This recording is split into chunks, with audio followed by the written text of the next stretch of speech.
To all the people with the entrepreneur blood out there. I know I'm one of them.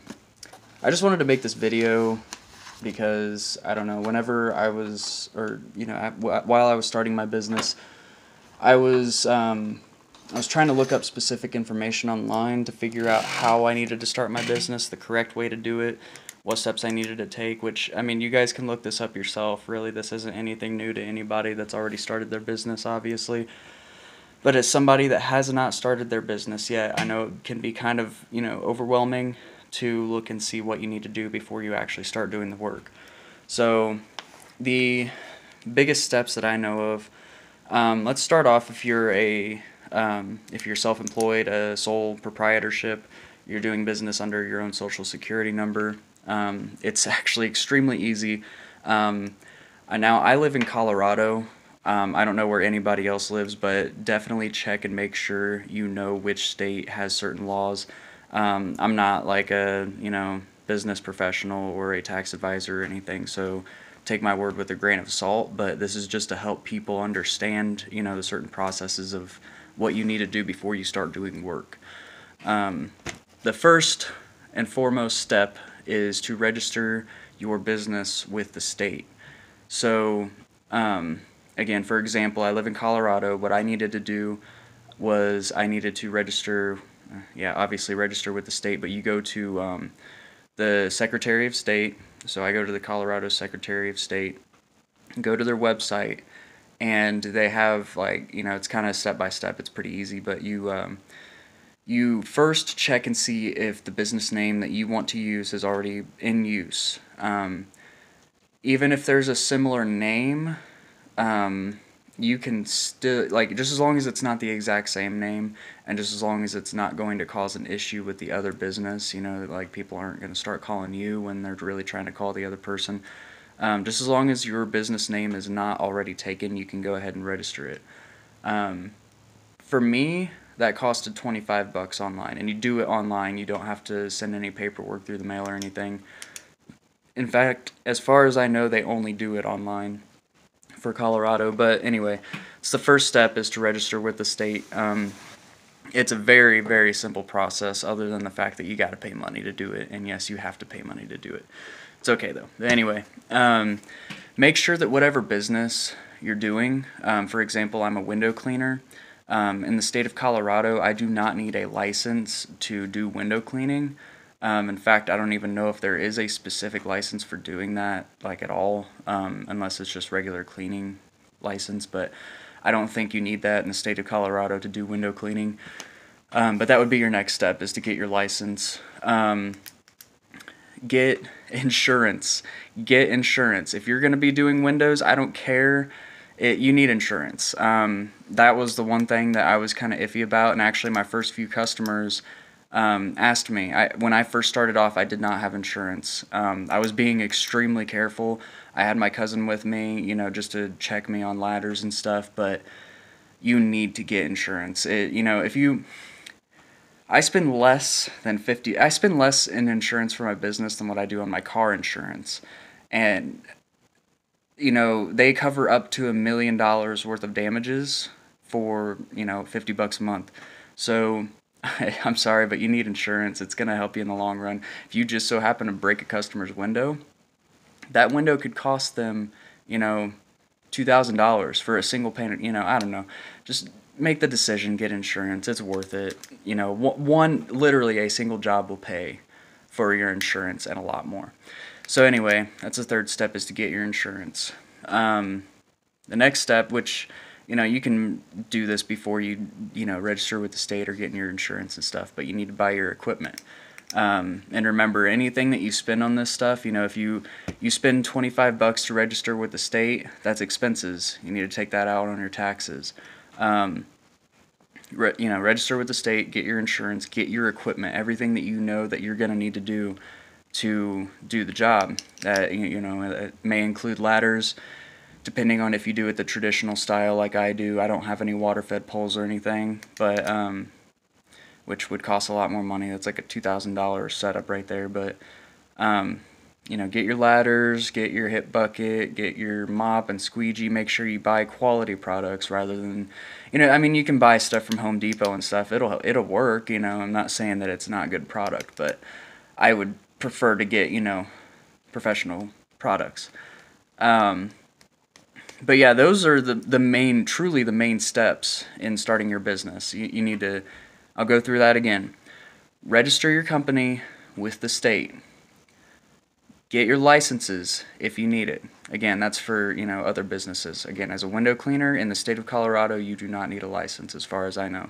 Again, don't take this advice, go and research it for yourself before you take my word for it. But register with the state, get your licenses, get insurance, and buy your equipment. All of that honestly shouldn't even cost you $500 to do all of that stuff. It should not cost you $500. If it does, it's $500, whatever. A few jobs will pay that off. And obviously the next step to start running your business is to get the customers. To get your customers, it's all about how you can be creative with it. That's actually completely up to however you guys want to do it. The few examples that I have is get business cards. You can use Vistaprint. Vistaprint's really good. That's who I use right now. I tried going through Office Depot, and honestly, I didn't really care for the quality of it, and I ended up paying more for fewer cards. So I would say Vistaprint, they send, you may have to wait like a week to get your cards after they ship out, but it's totally worth it. It's like, I paid $15 for like 250 cards or something like that. Hand your business cards out. Don't be forceful with it, but, you come along and, you're talking to somebody. And that's another thing. You have to have communication, talk to people, be nice, be friendly, anywhere that you go. That's the thing that I love about this business, is that it's gotten me to the point where I can actually communicate with somebody, which I've always been good at, but I've never wanted to initiate that conversation. Being a business owner, I like to initiate that conversation now, because even if I don't get a job, at least I can, try and make somebody's day, meet somebody new and hand them a business card. Even if they don't need their windows cleaned, I can help them out with something else, whatever. Anyway, business cards are a great way. Social media is a really good way, depending on what you do. To be honest, I haven't had any luck with Facebook, but that's probably because I'm from Indiana and I live out in Colorado now, and everybody on my Facebook for my business is out in Indiana. That doesn't help me with getting leads out in Colorado through Facebook, but it's whatever. I use this app called Nextdoor. I'm no way affiliated with them, but I had somebody recommend Nextdoor to me, so I downloaded it, and I'm not even kidding. In less than 12 hours, I had about 4 people contacting me to do windows. So that's been the single best way to get me customers. As soon as you start doing people's windows, the next thing is word of mouth. So if you do a really good job on a house, that person likes your work, you hand them a few business cards, if they know people around the neighborhood, they're going to say something to their next door neighbors, and that's going, and just tell them, like, hey, if you give me a review, I don't know how you guys do it, but you give me a review on Google and I'll give you 15 or 10% off your next window cleaning, whatever. That's like free advertisement, basically. 15% off of like a $200 job is nothing to me. So, that's worth it to get a 5-star review on Google or whatever you're using, and then get more people. And then, just as another last example, I just started using Google AdWords. To be quite honest, it really hasn't helped me, but it may be because of my fault, the way that I have my, I don't spend anything on a website right now. I'm just using Google, and it's not really that great looking of a website. So that may be why people are not actually calling me through Google. So keep that in mind too, if you're willing to start a Google website, just a website in general, and you're trying to use Google to advertise it, make sure that you set your website up the correct way. It's not bothering me right now because, again, I'm not really getting a whole lot through, actually I haven't gotten anything through Google right now, and I've already spent $20 on advertisement, but I don't know, that's up to you guys. Take that with a grain of salt. But if you're going to be bringing people to your webpage through ads, make sure that your webpage is set up, professionally and it looks good. I need to change that, but anyway. And then the last step is just to go and do the job, get paid, and put enough back for taxes. Taxes, and again, I can't really tell anybody what taxes are going to be. That's kind of a weird situation. I can't really say anything about it. I really don't know enough yet. I'm actually going to go talk to a tax advisor tomorrow. And I'm not a tax advisor myself, so please don't be asking me questions about, oh, how do I pay my taxes and all this, because I don't even know. I haven't paid my first bit of taxes yet, but I know I have enough set back for them. And I'm about to start an LLC.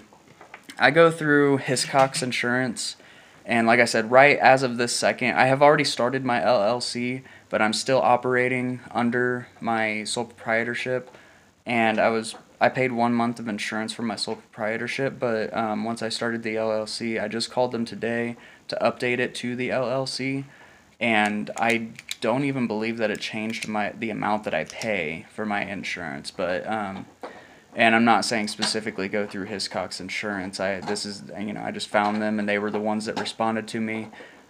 Literally nobody else responded to me. I was trying to get insurance for like a whole week so that I could get a bid with a contractor here in where I live. It took a whole week for me to get any kind of reply back for insurance, and I that's pretty bad, honestly, under my understanding.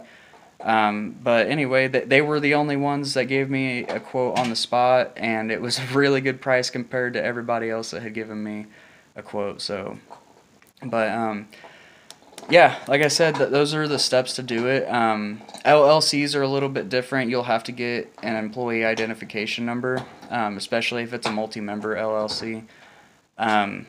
So I guess that's another step. If you're forming an LLC specifically, you need to get an employer identification number, because you and your business are technically separate under most conditions. And I would actually, if you're starting off, it's fine to do a sole proprietorship, but I would actually recommend going for an LLC. Out here in Colorado, to form an LLC with the state, it's $50. The sole proprietorship is $25, but I think it's worth it to go ahead and pay the $50 and become an LLC. That will help to protect you, and again, make sure you get that insurance. You need that insurance. And of course, it's not I don't think it'll be anything more for an LLC insurance wise than what it would be for a sole proprietorship. But yeah, those are basically the main steps in starting your business. When you have all that set in stone, just make sure that you keep all your receipts. Anything that you buy for your business, ladders, soap, squeegees, bucket, anything. The gas that you spend on your vehicle to go out and do quotes, you need to be keeping receipts for all this stuff, because that's tax purposes.